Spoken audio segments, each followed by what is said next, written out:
ada seorang pun yang tidak menderita. Hakikat derita adalah kemiskinan. Katakan, hakikat derita adalah kemiskinan-kemiskinan. Saudara, seringkali kita mengasosiasikan dan menggandengkan kemiskinan dengan uang. Yaitu memang yang sudah umumnya ya secara global seluruh dunia. Orang miskin tidak punya uang.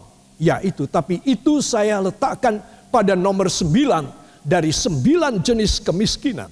Ya saudara, ada 9 jenis kemiskinan ya saudara. Dan mari kita akan melihat yang pertama, tekad. Orang yang tidak punya tekad, orang miskin. Ya saudara, kenapa uang bisa dicari oleh orang yang tekad? 2, inisiatif, dia punya inisiatif. Setidaknya hari itu dia bisa makan, dia bisa bawa pulang uang sedikit atau beras 1 kilo untuk keluarga di rumah. Kenapa? Karena dia punya tekad, dia punya inisiatif. Saudara, dia bisa ketuk pintu salah satu rumah dan dia berkata, "Ibu, apakah ada pekerjaan mungkin di halaman atau di kamar mandi yang saya bisa kerjakan? Ya, asal saya bisa dapat hasil." Ya, saudara, tidak ada yang tidak bisa dapat duit. Makanya duit itu saya taruh nomor 9. Tapi saudara seringkali taruh nomor 1. Saudara pasti kebalik. Orang yang hidup kebalik adalah orang yang terjungkal.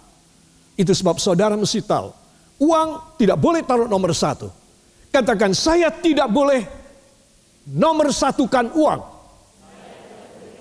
Supaya hidup saya tidak jungkir balik. Ya, Anda harus hidup yang tegak dong.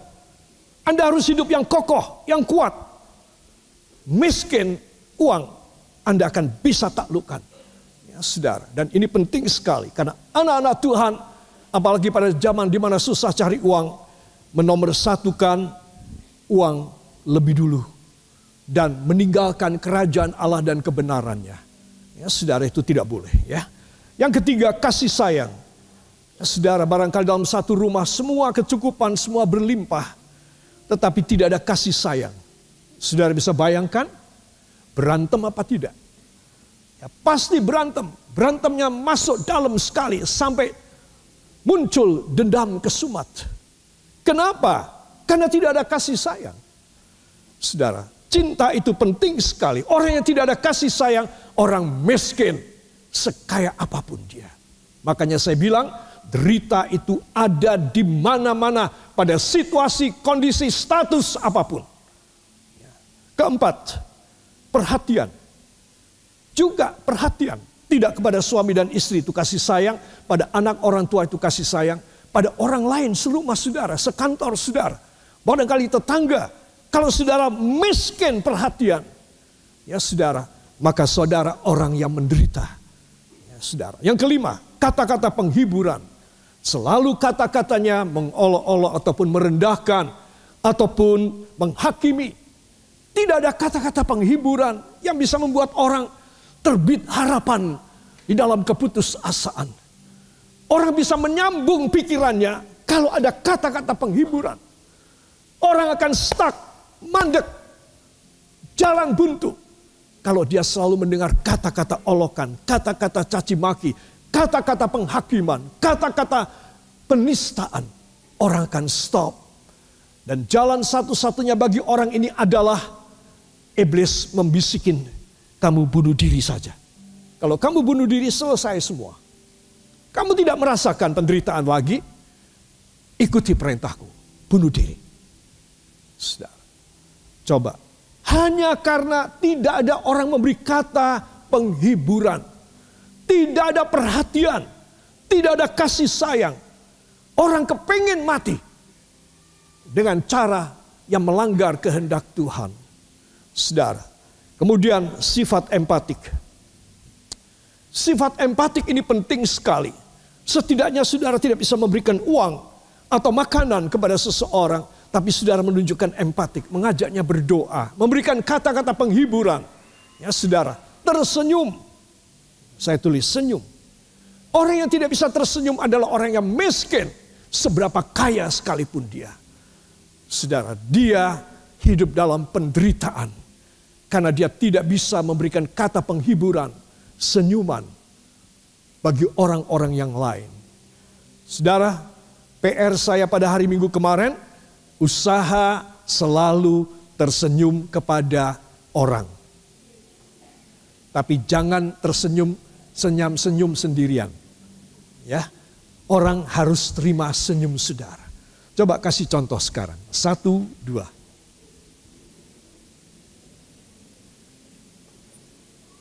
Ya.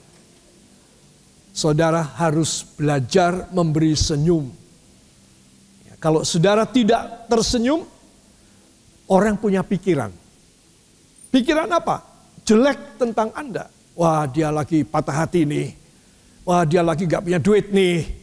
Wah, dia lagi mikir apa ini? Karena saudara tidak senyum. Gak salah orang lain.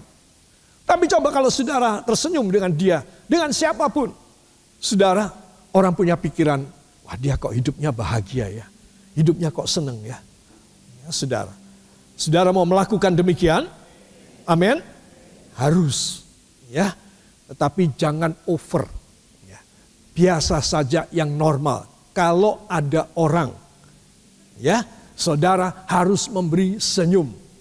Kadang-kadang kita nyesel, aduh, aku tadi papasan sama dia kok aku nggak senyum. Bagus saudara nyesel, saya nyesel bagus. Itu kesalahan buat kita. Ya saudara, tersenyum itu penting. Amin. Ya.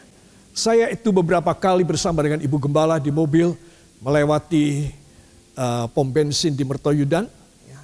Dan di tengah-tengah itu di boulevardnya, ya, ada pulau kecil boulevard itu, ada seorang bapak, ya, asal saya lewat naik mobil, ya, dia selalu tersenyum gini. Saya pikir jemaat, ya, jadi saya juga dalam mobil. Ya. Besok lagi ada lagi, begitu lagi, ya saudara. Saya tidak sadar, tapi Ibu Gembala dia berkata, jangan-jangan itu orang mungkin bukan tersenyum kepada kita saja, tapi pada semua orang. Ya. Terus yang ketiga saya perhatikan, iya memang agak aneh. Ya. Tetapi saya tersenyum juga sama dia, podo aneh. Saya tidak mau dong, dia tersenyum pada saya, percuma dia, kasihan. Coba kalau itu saudara dalam pikiran saudara, ini orang mungkin agak sakit jiwa atau bagaimana, saudara diam aja. Sombong banget kau, ya. Dengan orang yang tidak waras sekalipun kalau dia tersenyum, tersenyumlah. Berani apa tidak? Mau apa tidak? Ya, gengsi dong. Nanti orang di luar menganggap saya rodok GIL, ya. Para kekasih tidak peduli. Saudara, dia itu orang yang sakit jiwa bisa tersenyum. Nah saudara orang waras kok tidak bisa tersenyum. Mungkin lebih sakit dari dia. Ya, semua katakan mulai sekarang saya harus murah senyum. Kasih tunjuk pada samping saudara sekali lagi. Ya. Jadi saudara di rumah jangan membuat hidup saudara susah, miskin, menderita. Karena saudara miskin senyum. Ya. Para kekasih itu penting sekali. Kalau saya mau memberi makan, saya lewat di kolam koi di dalam rumah, dalam pastori, saudara. Maka kepada ikan pun saya tersenyum. Ya. Lapar ya, gitu. Kalau saya lewat kan pasti berontak semua, bergejolak semua. Akhirnya nyiprat. Kenapa? Karena dia tahu si om ini kok lama sekali nggak datang. Ya. Kita sudah keroncongan ini, saudara. Saya mengajaknya bicara, saya tersenyum kepadanya. Ya. Habis di rumah tidak ada yang saya senyumi. Ya. Ya, dengan iwak pun saya bisa. Ya. Orang kekasih saudara harus murah senyum. Coba kalau saudara jaga warung, jaga toko, saudara merengut terus. Orang sudah mau masuk, mundur lagi dia. Aktret. Ya. Orang situ, daripada nanti aku masuk sini pasti aku diketok nanti harganya. Para kekasih, saya ingin supaya semua saudara jangan miskin. Perhatian, empati, simpati, senyum, kata-kata penghiburan. Saudara harus kaya, punya tekad, ada inisiatif. maka saudara akan menjadi seorang yang energik.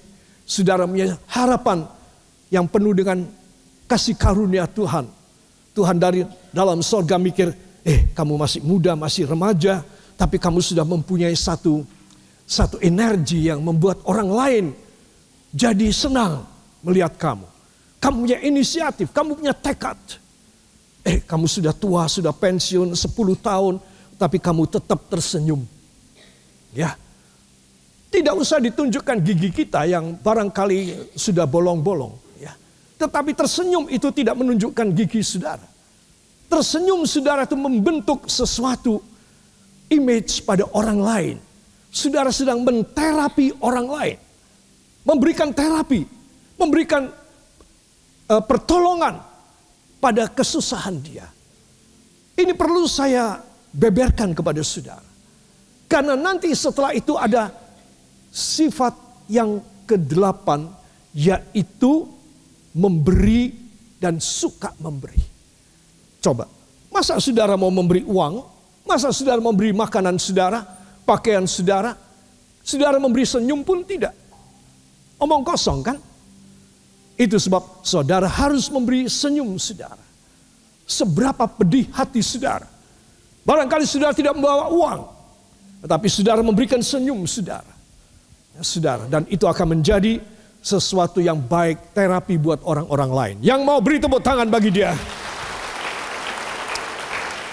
Dan baru yang ke-9, saya pasang uang. Saudara, jadi uang tidak boleh menjadi segala-galanya dalam hidup saudara. Supaya saudara tidak mata duitan. Orang yang mata duitan, orang yang tertutup berkatnya dari sorga. Orang yang suka memberi, orang yang mempunyai hati yang tulus melayani Tuhan, tidak punya pikiran-pikiran yang lain, adalah orang yang selalu bersahabat dengan Tuhan. Dia orang yang kaya di mata Tuhan. Dia akan lepas dari derita. Tuhan memberi dispensasi pada penderitaannya. Itu sebab anak-anak Tuhan, perhatikan, saya perlu menuliskan ini. Ini tidak ada sebagai rumus ataupun hasil penelitian, tidak. Ini adalah hasil pelayanan saya yang Tuhan cantumkan dalam pikiran saya. Saudara, ini teori yang saya bikin sendiri. Dari apa? Dari pengalaman pelayanan saya 52 tahun. Saudara, saya tahu seorang yang miskin adalah orang kaya begini. Bukan orang yang sekarang ini datang tidak bawa uang. Dia tidak miskin kalau dia bisa melakukan ini. Tetapi siapa yang punya uang banyak, tapi dia tidak bisa melakukan ini, dia orang yang miskin. Dan kemiskinan adalah suatu penderitaan. Itu sebab anak-anak Tuhan perhatikan ya. Pelajaran firman selalu membuat kita diperkaya. Katakan, firman selalu memperkaya.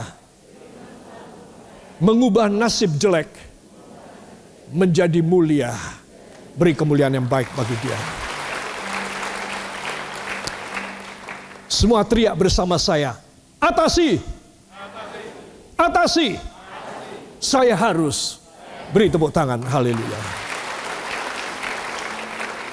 Saudara, saya kembali sekali lagi. Karena saya mau menjadi guru yang baik. Guru selalu mengulang. Kalau guru yang bodoh, dia tidak suka mengulang. Dan murid-muridnya nilainya jelek semua. Saudara, saya mau jadi guru yang baik. Sekali lagi saya ulang 2 Korintus 1 ayat 20. Sebab Kristus adalah ya bagi semua janji Allah. Itulah sebabnya oleh dia kita mengatakan amin untuk memuliakan Allah. Beri tepuk tangan bagi dia.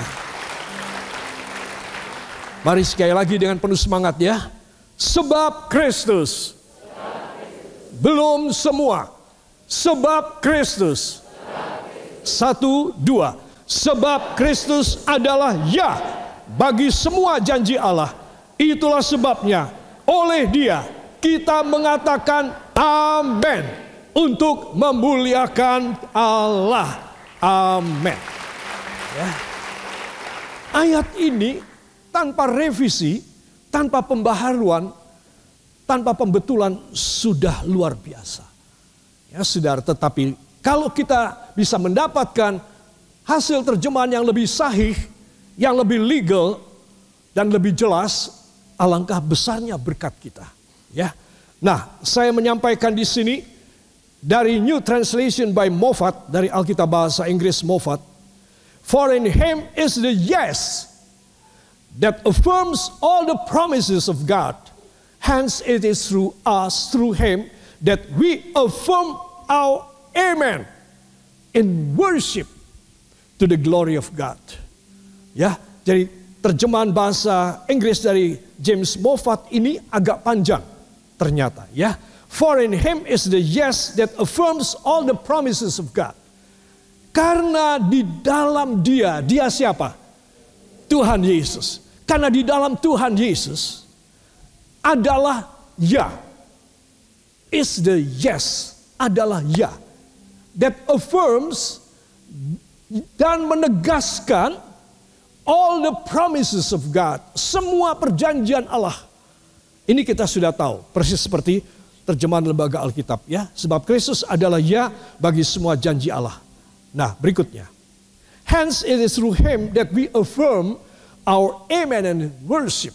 Nah, ini ada satu perbedaan, ya. Oleh sebab itu, mulai dari saat itu melalui Yesuslah, melalui dialah kita bisa menegaskan, kita bisa menentukan our amen, amen kita in worship, di dalam penyembahan. Ini yang tidak ada.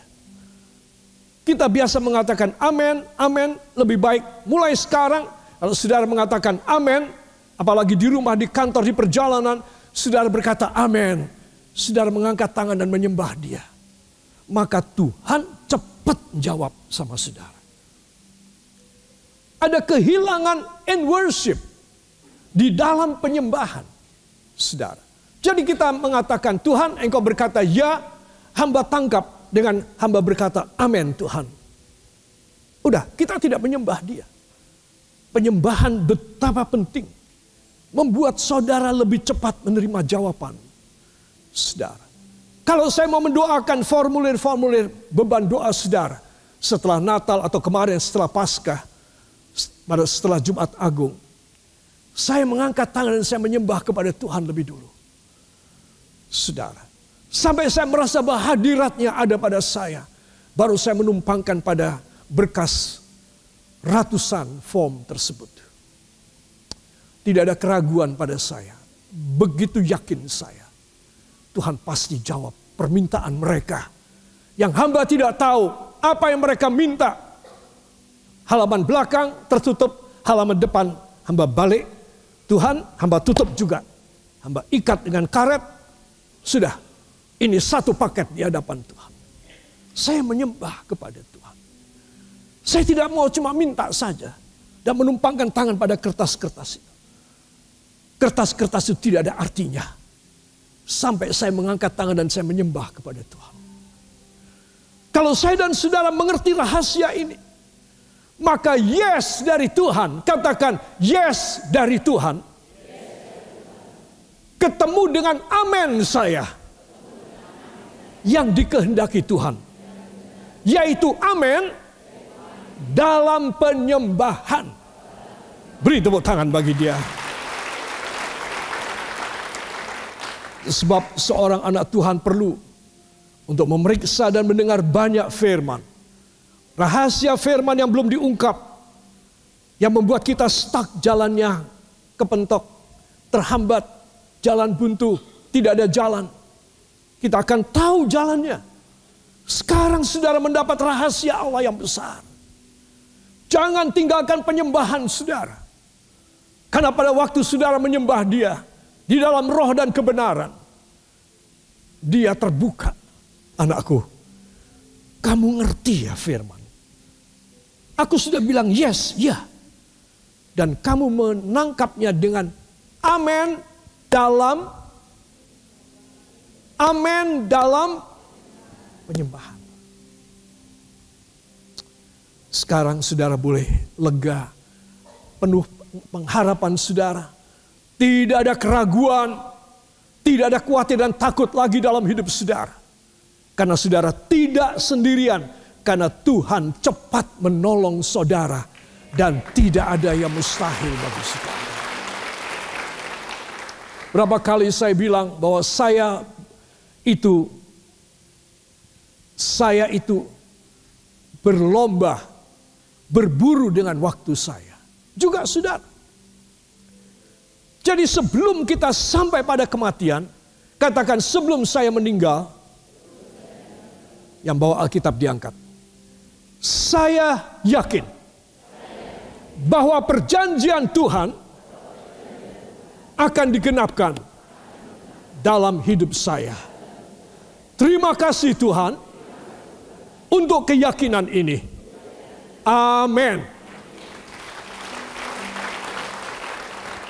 Mari kita akan baca terjemahannya. Karena di dalam Dia, 1, 2. Karena di dalam Dia ada Ya yang mensahkan semua janji Allah. Oleh karenanya melalui Dia juga kita mensahkan amin kita di dalam penyembahan bagi kemuliaan Allah. Amin. Luar biasa loh, ayat ini hebat. Saya mau hidup di dalamnya. Saudara harus hidup di dalamnya. Maka perkara-perkara yang dahsyat, apa yang matamu tidak pernah lihat, apa yang telingamu tidak pernah dengar, apa yang tidak pernah timbul dalam hatimu, sudah aku sediakan anakku. Karena engkau mengasihi aku. Apa tanda seorang mengasihi Tuhan? Kalau dia suka menyembah Tuhan. Bukan dia seorang yang banyak mulut. Itu tidak ada harga di mata Tuhan. Bukan seorang yang bermuka dua. Itu tidak ada harga di mata Tuhan. Hanya mereka yang suka menyembah. Mereka lah yang menerima anugerah yang luar biasa. Coba. Engkau harus berubah. Engkau harus berubah. Atau engkau ketinggalan semua perjanjian Allah. Yang setuju beri tepuk tangan. Para kekasih.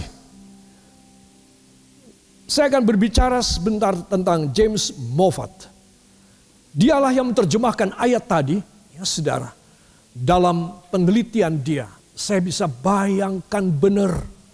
Dia lahir di Glasgow, Skotlandia, tahun 1870. 1870, belum ada komputer. Mesin penghitung pun baru pada awalnya. Matrix. Ya saudara. Belum ada yang digital 1 dan 0, belum ada. Dalam ilmu komputasi. Belum ada. Saudara. Sudah ada Swiphua. Karena Swiphua dari Tiongkok itu sudah ada pada abad keempat Masehi. Saudara. Jadi bagaimana kita meneliti ayat firman dengan kosakata yang banyak artinya. Dari bahasa Aramik, ya saudara, bahasa Ibrani lebih modern, dan perjanjian baru bahasa Yunani, Greka. Saya tidak bisa bayangkan repotnya otak ini gimana. Terjadi begitu banyak konfrontasi pada komputer di dalam kepala ini. Di dalam tempurung kepala ini. Tetapi Tuhan pakai ini orang. Dengan kira-kira 10 sampai 12 timnya para ahli bahasa. Mereka tidak bisa menginput di dalam komputer. Tidak bisa. Mereka hanya mencatat dan mengingatnya saja. Betapa sulitnya pengorbanan itu hebat. Tetapi pada tahun 18, pada penerjemahannya dia, pada tahun 1922, saudara, berhasil diterjemahkan lebih dulu perjanjian baru. Kemudian 2 tahun kemudian perjanjian lama. Semuanya tidak ada alat bantu saudara. Semuanya otak dan tulisan. Otak dan tulisan. Kamu nanti bagian ini, kamu nanti bagian ini, kamu nanti bagian ini. Nanti pada setiap hari, pada malam kita harus rapat dan merembukkan. Kita pada malam ini kita bisa 1 pasal apa tidak. Puji Tuhan kalau bisa 2-3 pasal. Tetapi mereka bekerja keras dalam kekurangan untuk menghasilkan terjemahan. Itu sebab dinamakan sebagai the Moffat Translation of the Bible. Saudara, orang-orang yang penuh pengorbanan. Coba, kalau kita tidak membaca dari terjemahan Moffat, in worship, hilang. Nggak ada. Saudara tahu betapa ruginya kita orang. Hanya 2 kata dalam bahasa Inggris, in worship. Indonesianya dalam penyembahan. Itu nggak ada.